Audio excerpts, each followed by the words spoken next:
Hello. So this tutorial is to demonstrate some quick tips and tools for recording vocal tracks to backing track or instrumental track using Audacity as the sound editor, the audio editor.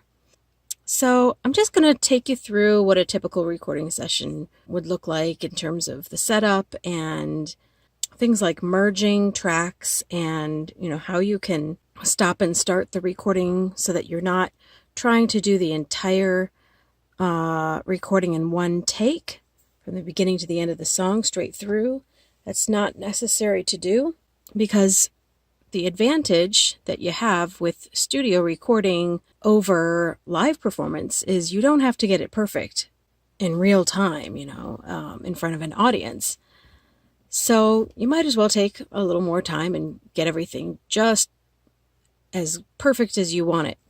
So let's begin. First thing that you need to do is you have to go into the sound settings. And if you don't do this part of it, you'll still be able to record in the proper sample rate and format and everything, but you might run into some issues when you go to switch back and forth between different programs in terms of compatibility, getting the playback to work. So I always just go ahead and do this every time I'm about to record in 48, 24-bit, just make sure everything goes smoothly. So go back to where I was down here. There's a little speaker icon. You can see where I'm pointing to. And you're going to right click it and then go on the menu to sounds here. Click that. Then you go, we're going to deal with these first two tabs, playback and recording. Playback, go to the playback tab and find your speaker that you're using or whatever you have for playback. Mine is my universal audio. Well, I have a speaker and I have headphones, and anyways, this is what I use. So yours will probably be different. You probably have PreSonus or something. So you right click it, go down to the bottom of the menu where it says Properties. Click that. Then go to the tab that says Advanced. Now the default is always 16-bit 44.1 or 44,100 hertz. Click this to pull down the menu, and you're going to go all the way down to the middle here where it says 24-bit 48,000 hertz. That's the one you want. Click it, apply, okay. Now you got to go back and do the same thing on the recording tab. Recording, go to your active recording line that you have, whether it's a microphone or whether it's usually going to have, a little check mark for the one that you have enabled. So you right click again, Properties, Advanced tab, and then again pull down the menu and go to 24-bit 48,000 and apply and okay. And okay again. Now you're switched over. So no matter where you go, if you go to look up a video on YouTube or whatever, you'll be able to get your playback to work. Now let's open up Audacity. And when you first open it, it looks like this. You can adjust the size of the box. I like to have mine like this when I'm recording so that I can put my script, whoopsie, down at the bottom, and I can read my script while I'm recording. And then when you're done recording and you want to edit, you might have several tracks here that you need to work with, so you can just go full screen at that time. We're going to go here for now. Next, we have to get the proper sample rate and bit depth in the Audacity program. So to do that, you can see down here in this sample of the project rate, it says 44.1. So that's not correct. That's not what we want. We could change it here, but that doesn't do anything about the bit depth. So preferably go to the Edit tab, then go down to the bottom where it says Preferences. And I know I'm probably going over a lot of stuff you already know, but just bear with me, we'll get to the good parts. Then default sample rate, pull down menu right here, go down to 48K or 48,000 hertz. And default sample format. The default is always 44.1 and 16-bit. So whenever we're recording music tracks for Soundesign, always change it to 48 and 24. Then hit OK. You don't need to mess with anything else there. Now you can see down here it has changed to 48. And when we start to record, you can see that here in the track, you're going to have 48 and 24 here as well. If that ever changes to something else, if it flips to something else, you have to make sure that when you go to export, first of all, make sure that you have it set properly here to the correct sample rate and bit depth pre-production. So before you start recording. Also, when you're done, you have to check all this over again to make sure that when you export that it hasn't flipped to a different setting, and so everything will be consistent when you go to do your export. Now, it seems to me that with the new Audacity, the most recent updated version, when you click record again, see I've already recorded this little bit, if I click record again, it's going to start on the same track. You can leave it like this, where it just plays, records on the same track, if you like. I see that it's not really that helpful because you can't just put the cursor wherever you want and start from there. Seems it always starts from the end. And for today, for demonstration purposes, I'm going to change the settings. I'm going to go to Preferences, and I'm going to do this so that every time that I hit record, the new recording will start on a new track.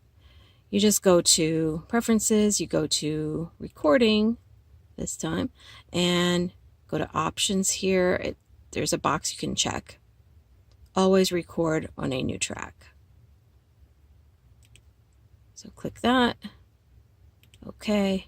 Now let's see what we got.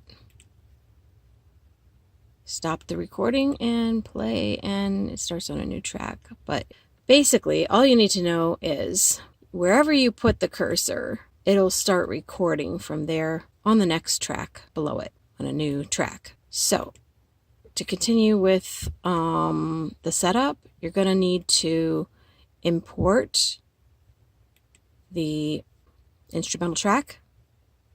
I'm going to go with Little Bo Peep for the moment, just for demonstration purposes.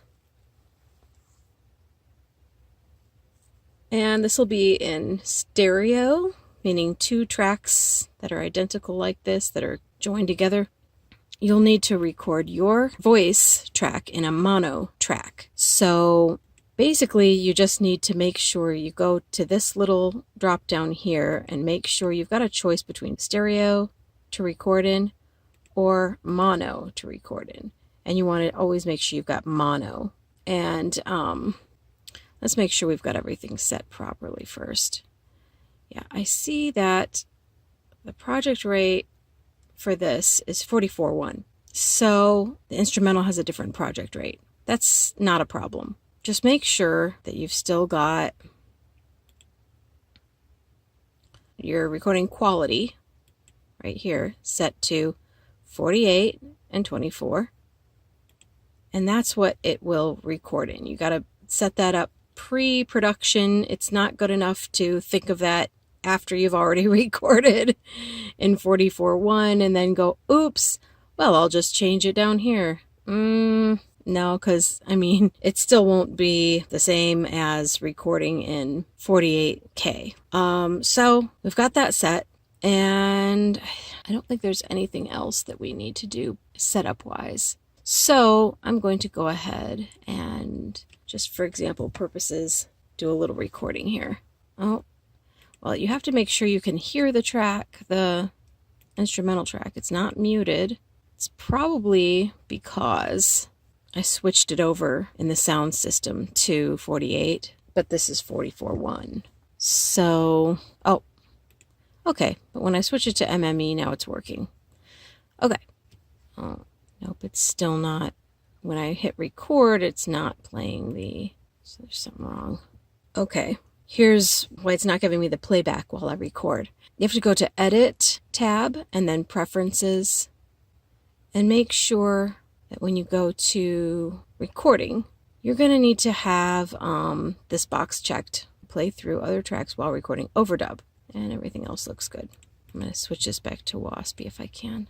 All right, now let's try. Nope. There we go. Okay, here we go.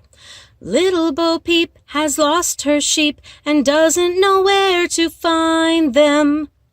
Okay, now this is something you want to make sure that you adjust beforehand as well, because you're going to really blast yourself if you don't turn this gain down on the instrumental track.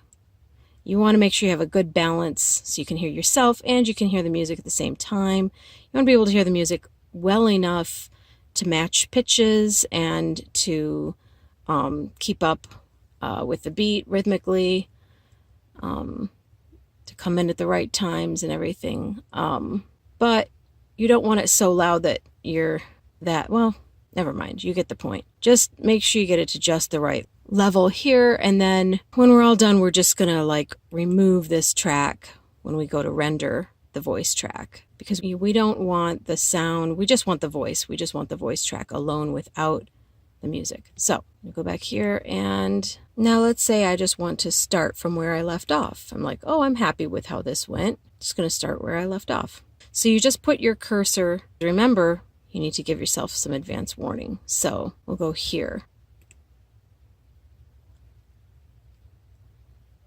Leave them alone and they'll come home, wagging their little tails behind them. Kind of ad-libbed there a little bit. You can remove that excess track. And I'm going to switch to monitor so you can hear what's going on here. Okay. Little Bo Peep has lost her sheep and doesn't know where to find them. Leave them alone and they'll come home, wagging their little tails behind them. So you could see how it went seamlessly from this track to then picking up where it left off on the next track underneath. Now, let's say I make a mistake and I need to revise it or do a retake. So for example, I said the word little tails and it was supposed to just be wagging their tails behind them. What if I wanted to just change that little bit? Well, you can zoom in on this piece of track to find just the spot you want to go from by clicking on these little magnifying zoom tools up here in the upper right hand corner.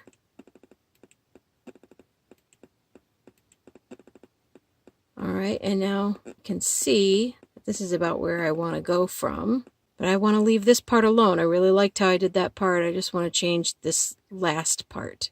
Okay, here's what you can do. This is the easiest way. You can highlight this and you can either cut it because it's on the end of the track. Okay, so you could just chop that off here with the scissors. Or let's say I really like this last word the way I sang it, them. And I want to leave that, but I want to redo just this part, wagging their tails behind. So just highlight that little piece and click on this button up here, generate. I'm going to try to zoom in so you could see exactly what I'm clicking on. See, generate, pull down menu. You're going to go down to silence. Then you get this duration here. It'll tell you exactly how long the pieces that I have highlighted here. And you can just click OK. And you see what happened? I'll show that again. Undo, silence, okay. And look, it just disappears. Yay! And now I can just put my cursor back over here and start the record again. I'm alone and they'll come home, wagging their tails behind them.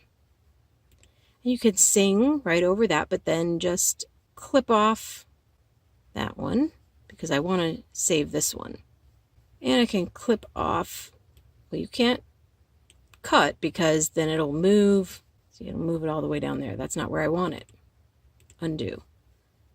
Again, in order to save the timing and everything, we're going to do silence. And now when I play it again, you'll see. Leave them alone and they'll come home, wagging their tails behind them.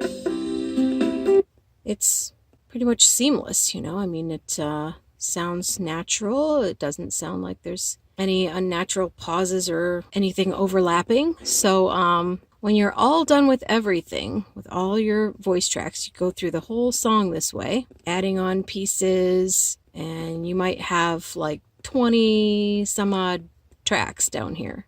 Make sure that you have them all. Get rid of anything that's not meant to be there. Make sure nothing's overlapping. And then you're going to merge the tracks by doing thus. You're just going to select all 3 of these, or if you have 20, you could just keep dragging your select tool down and down and down and down until you get all of them. You don't have to highlight the entire thing, just make sure that each track has some selection tool on it. And then you go to, you're going to go to tracks, and then, oh my, is this different? Okay, mix. Yeah, it's different than my older version. And then you have these options here. Mix and render. Click it, and magically they all come together. Now, in case you don't believe me, I know you believe me, but just to demonstrate, I'm going to play it one more time. Okay, here we go. Little Bo Peep has lost her sheep and doesn't know where to find them. Leave them alone and they'll come home, wagging their tails behind them. Ta-da! Okay, and then when you get the whole entire track finished, I want to go over what to do at that point as well. So let me pause and, okay, so I recorded the rest of the song so I could show you. We're just going to get rid of anything we don't need. Tracks. Track, remove. We can get rid of this little bit where I was talking with silence. Then I just have 2 tracks here to merge. Expand this so we can see everything all at once. Take these 2 again, highlight them, and it's tracks, mix and render. In the older version, it just has mix and render right on there. You don't have this sub menu, but whatever.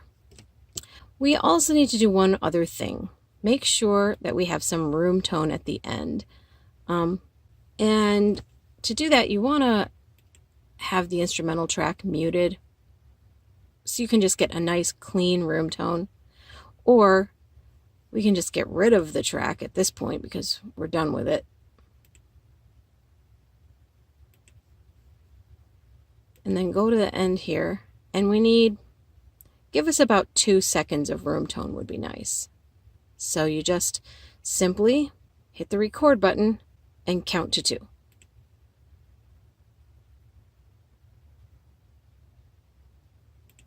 You count to 2 in your head, not out loud. I'm going to get rid of this bit here because that actually had some noise going on there.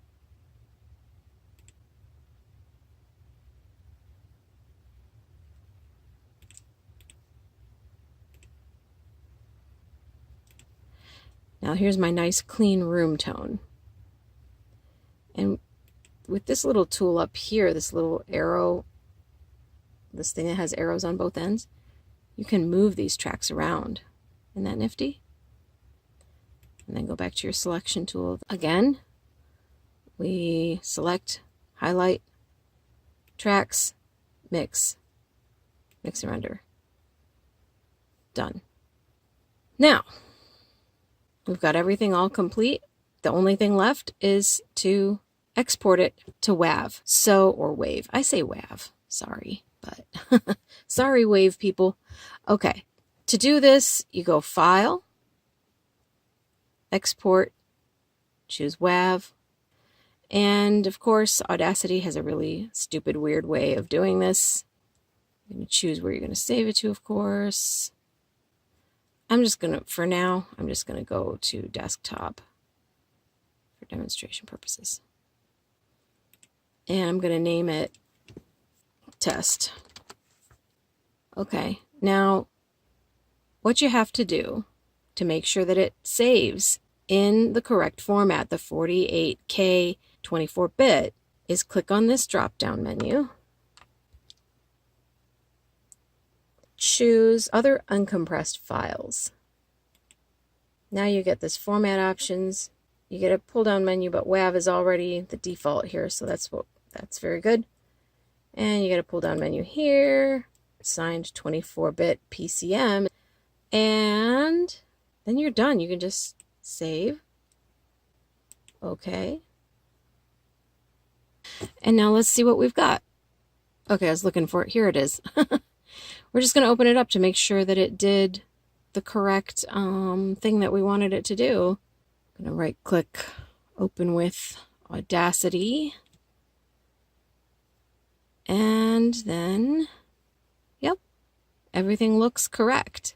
48K. If you go up in here, oh, it says 32-bit float.